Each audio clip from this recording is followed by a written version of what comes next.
Independent grind powered by Tech 9. So for those who don't know, do you mind bringing us up to speed on how London Drugs came about? Because I know, Sean, you're from Vancouver, Jay from LA. How'd that relationship come about and you guys start working? Me and Sean, I've always been in Vancouver a lot. We just known each other from back in the days, and later on in life, we just happened to click up and start making music and shit. Yeah. I think it was like probably like 2010 or some shit, and you were back up here, and you had just done the tape with Mustard. Yeah, maybe like 2011 or something like that. I think but really we didn't start doing this London Drugs shit till like we started recording shit like right. Yeah, exactly. Like 2012, 2013. Yeah, like I did a couple beats for that one, like an intro or some shit. We'll be like 2 songs or something. That was like the start of like when we started recording. Yeah. Oh shit. Nice. So it's been a minute then since you guys have been working. And then I know just from like a recent interview you did, Jay, you really started linking up with Sean based on like you were looking for a specific sound that, you know, the classic like late 70s, 80s sound and sample that you guys use, and Sean was really the I don't know, he just kind of hit the nail on the head when it came to like what you were looking for. You know what? I even clarify that. I think it was just more like I was just looking for like a homie to make music with, and that was like, you know, I was up in Vancouver, and that was like my boy. So we just kind of started making music, and we just kind of shared the same interest in music. So we weren't really I think we like the same type of shit, so it made sense. It just worked good. Yeah. Mm-hmm. We were just kind of on the same tip, and it just worked out. Uh-huh. Yeah, it's coming out dope. And then I know you guys have a real good relationship with a lot of people out in New York. The ASAP guys, Yams, rest in peace. How'd that come about? I mean, I know you have P on the Drugs as well. Yeah. How'd that come about?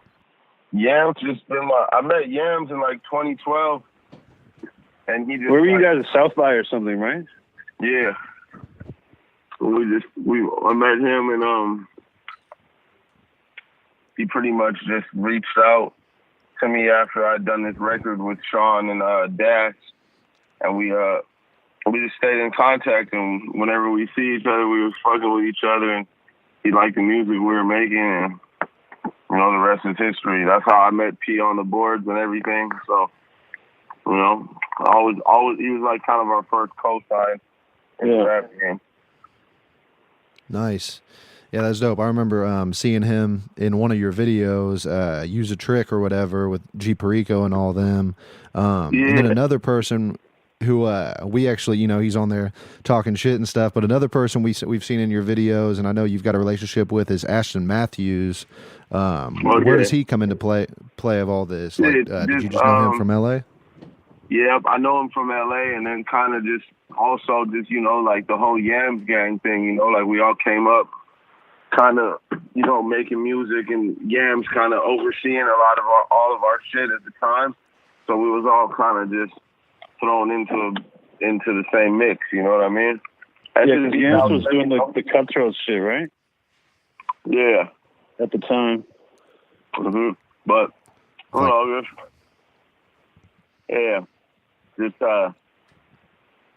just LA shows and just, you know, he from Pyro, I'm from Pyro, so you know how that go. Mm-hmm. For sure.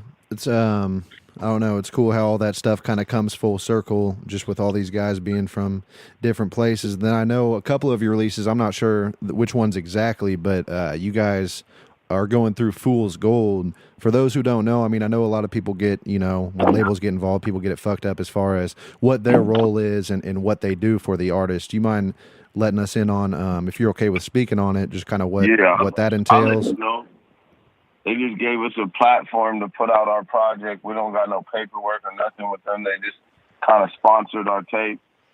And, you know, that was that. You know, they kind of gave us a platform and, you know, gave us our first kind of industry look. You know, those are the homies and shit like that. But me and Sean, it was cool. It was like, you know, that was our first time. Like, before that, we was just putting music out on our own, no publicist, no project manager, nothing. So they gave us some game as far as like how a label is structured a little bit. And then me and Sean, now we got our own label that we started. So, you know, shout out to Fool's Gold, though. They definitely the homies, and we definitely got a relationship with them. And yeah, they got us some looks too that we definitely wouldn't have got on our own when that came out. So that was cool. They helped us a lot with the press side and like the publicity and all that shit. Definitely. That's awesome. Yeah, it's cool. It sounds a little bit more organic than a lot of situations you hear about. Definitely. For sure. So, you know, kind of getting back into the music a little bit more that you guys are making with London Drugs, you definitely have like a set in stone style that people can keep coming back and I guess kind of expect from you guys, just like a certain type.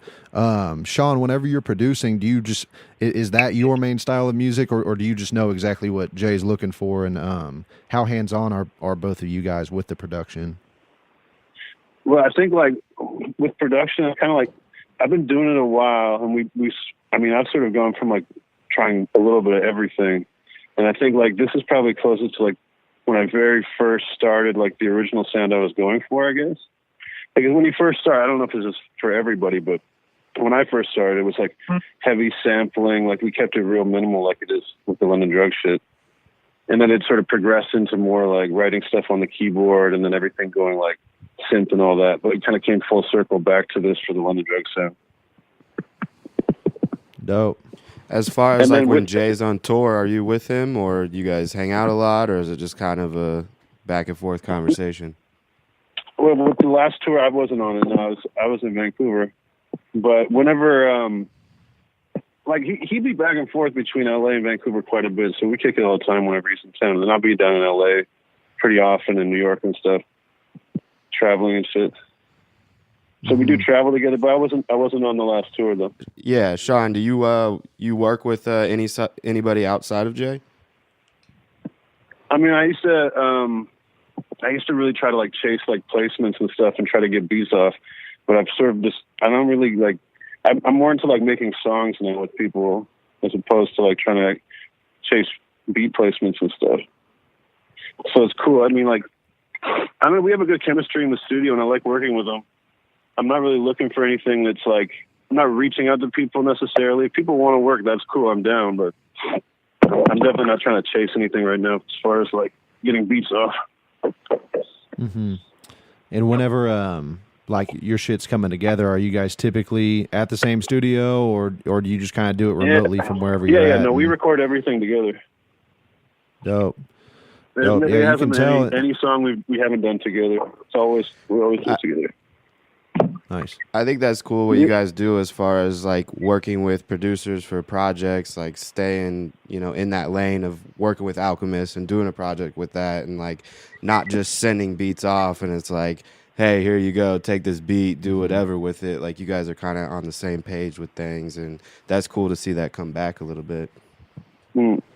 Yeah, it's like making a movie almost, like a set TV show or something. Bringing that up, you guys have a good relationship with Noisy. I was hearing about the whole Compton little documentary that they did. Jay, you were a big part of that? Yeah, I co-produced that. You know, that's where my relationship starts with Noisy is like, you know, I launched Viceland TV station with that Compton documentary, so you know they're always you know they say they owe me. They owe me. Is that your lane as far as TV and stuff? Huh? I said, is that like something that you know and that you're interested into as far as like producing? I do a lot of TV stuff like that. TV. I do a lot of TV side. I do a lot of TV production credited under my government name and shit like that. So that's another little side hobby, you know, just a little hustle I got. You know, I definitely am into making documentaries. My little brother does he's like heavy into that and has done some cool stuff. So it's definitely something that I like doing, but it's not my main focus. So how did, just out of curiosity, whenever Noisy, because they do a ton of shit like that, them and, you know, Vice, the whole thing, they really do a good job with capturing like the whole Compton documentary, obviously. How'd they go about, like, how'd you get linked up with those guys, I guess? Well, it was this cat named Beef. Well, look, I'm going to tell you like this. Yams has told me that they were like trying to do the, you know, the same thing that they did with Atlanta, but they were trying to do it in LA. So at first it was like, we want to do Noisy LA. And Yams was kind of telling them like, yo, that's the guy that could pretty much walk you into any neighborhood and you'll be good. And they're going to link with me to do that. And then it became, okay, we want to do it on Blood. And then it came, we want to do it on Compton. And then it came, we just want to do it on Your Neighborhood and Kendrick Lamar. So it was like a whole lot of changes through it. They contacted me. I had to bring them to the hood. I had to convince the homies that this was a good look for our neighborhood. And at first they're like, who the fuck is Vice? They didn't know what the fuck that shit was. And, you know, it was a lot of like, what, blood, cameras in the hood and whoop-de-whoop. But at the end of the day, I'm like, check this out, bro. They have already done all these other cities with all these big-ass rappers. And they're willing to do it on us and put our homies on and our section on. And we're about to be on TV. It's nothing but good exposure for us, man. So, you know, that's what we did, man. We got it out there. And you obviously grew up with Kendrick, good friends with Kendrick. Yeah. Did you have to get him there for that shoot? Yeah, you know, I played a part in getting him there. You know, he more or less saw it as like, hey, man, this helping y'all out, so anything to help y'all out, I'm gonna help y'all with, type of thing. You know what I mean? It was a good look for everybody, you know. Yeah, no, that really shone a light on like for J3 and Little L and stuff like that was a big look for those dudes. Definitely. Yeah, no, and Little L and everybody. That's really how I got put on to any of them. I had known who J3 was, but I mean, definitely that's just a perfect result, you know, like I'm here in Kansas City and I just found out about a shit ton of new rappers just through that documentary. So definitely was a cool look. Yeah, for sure. Speaking of some other people, I kind of want to talk about another guy that I feel like is kind of coming up with you guys, G Perico, who I've been hearing a lot about. And I actually was just watching his No Jumper he did the other day. Where does he come into play in all this? I know that the other thing I want to touch on as well. He must have mentioned us in the number. he probably did. I only got like about 10 minutes in because those fucking things are like 2 hours long. So eventually I was like, I'm gonna wait and go watch a little bit later. But I'm not 100% sure. But I do know, I forget who it was I was talking to, or maybe I just saw online. You have a project with him and Cardo coming. Yep, we sure do. What's the status on all that? Well, that's when I will talk some shit about Fool's Gold and tell them they need to get their shit together, because they made us sit on that project for a year, and we've been ready to put that out. So that was some weird label bullshit going on, but you know that hopefully it'll get out, because I just got off the phone with Perico today, and you know, we're trying to get that motherfucking project out. I mean, it's ready to go now, and now the label's like, hey, we ready to put this project out, but, you know, I don't know, you know, everybody's making different music, and, you know, it's hard to sit on something for a year. For me and Sean, we don't really trip on that. Like, all our music, we make it usually comes out like a year later, maybe even some of that London Drug stuff you hear is like 2-3 years old, like, you know what I mean?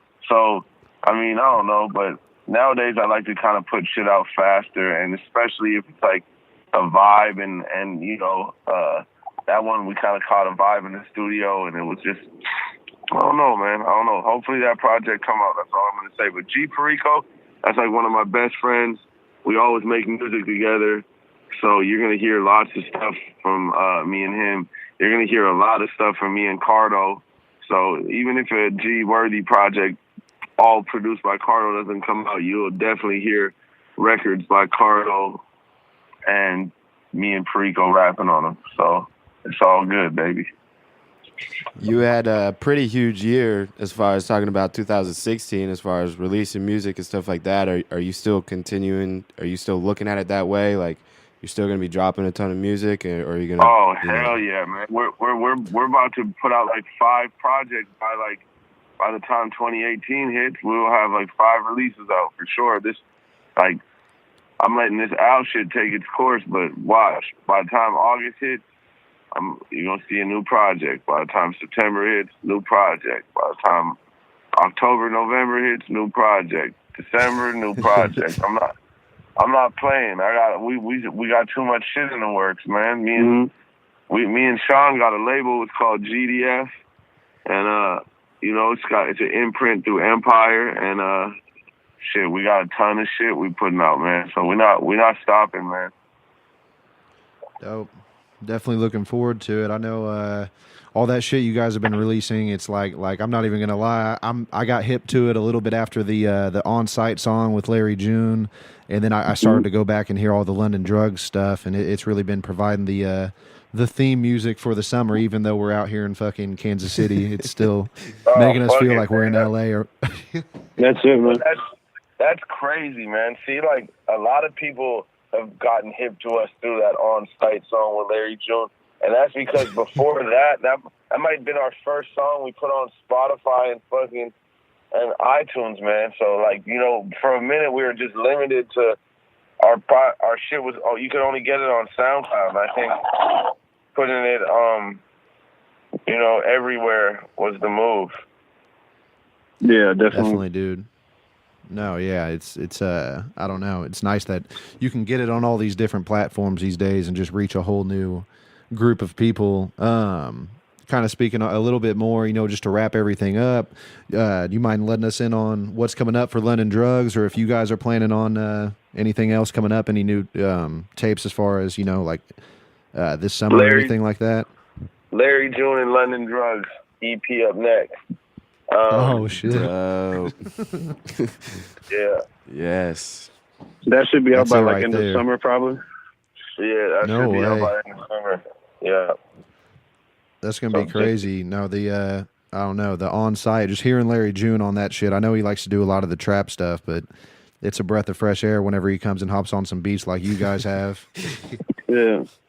Yeah, we got him on some weird shit like that. Shit you wouldn't even expect him to rap on. It's crazy. Like faster beats and stuff like that. Because, yeah, you're right. Like, he usually be doing like slower, kind of like bounce type trap beats and shit. Yeah, very true. Hey, what was I gonna say though? We need to come out to Kansas City and get a show out there, man. How about getting London Drugs a show out there, fellas? That's what we trying to do. Shit, Let's man. do it. Yeah, let's fucking try and lock that in. That'd be dope as hell. I know I was down with, and you guys have a fan base out here, because I was down with somebody, and I think I was playing the 415s track, and my buddy said, he's like, oh, he's slapping Jay Worthy now. I was like, Yeah. It's So, wild, yeah, bro. so It's you- so wild how it travels. yeah, That's fire. no, there's definitely, we'll have to try and make that happen, get it locked in out here in downtown Kansas City.